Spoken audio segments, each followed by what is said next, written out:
then you go on to say, how about Jeff remembers us for a change, Jeff Seiler. Anybody got a Ouija board? No? Okay, fine. So one time at Space, and do you have something there? Because I don't really have anything, but I did check my little black book. I've got 2 little black books that date back to the 1970s with all of my phone numbers and addresses in them. And I thought, I don't know actually if I've even done this before, where I said, let's look up Jeff Seiler in the phone directory and see what we come up with.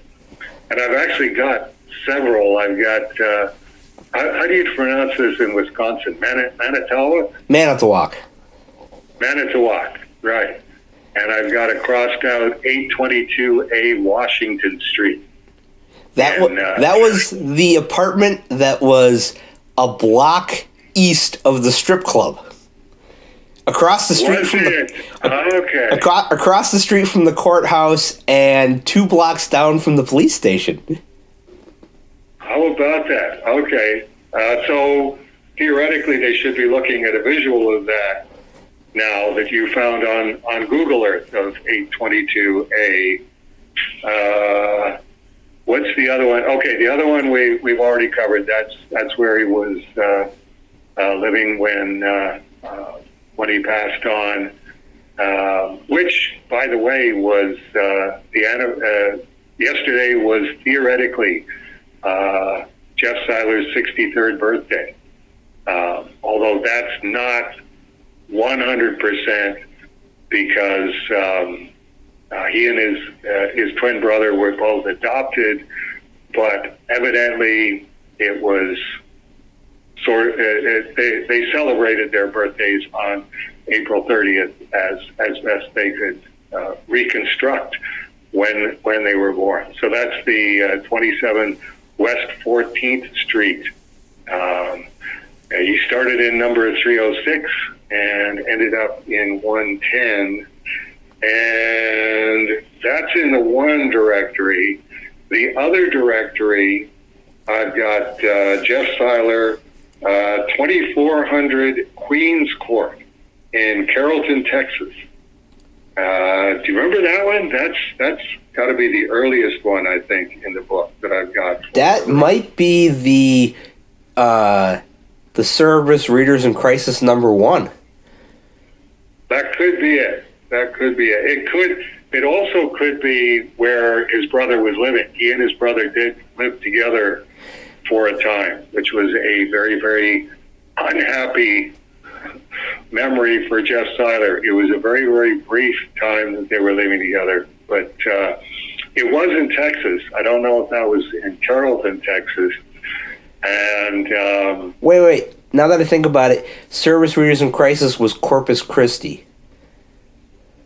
Was it? Okay, all right. And then we've got another Manitowoc address, 1901 Waldo Boulevard. That's where he was living when he got when he went to the strip club and made the right turn onto the one-way street going the wrong way, and then got to see the courthouse and the police station. I thought it was interesting that it was Waldo Boulevard, because Jeff Seiler was definitely a Where's Waldo guy for a period of time. I've got more entries for him in my little black books than I think for just about anybody. And then there's Care of K. Ellis, 3270 East 2nd Street in Tulsa, Oklahoma. And that's crossed out. I remember Jeff telling me, okay, I'm living with Kay, and this is it. This is the love of my life, and we're going to be together forever and ever, amen. And so write this in your book. Anything that you want to send to Jeff Seiler, send it to Kay Ellis, and here's her address in Tulsa, Oklahoma. I wonder if Kay Ellis is still around. We're we're all getting long in the tooth at this point. So anyway, there's a bunch of addresses that will keep you busy with Google Earth going, where's Waldo? 1901 Waldo Boulevard and 3270 East 2nd Street and 2400 Queens Court in Carrollton, Texas. That'll do it for our Jeff Seiler.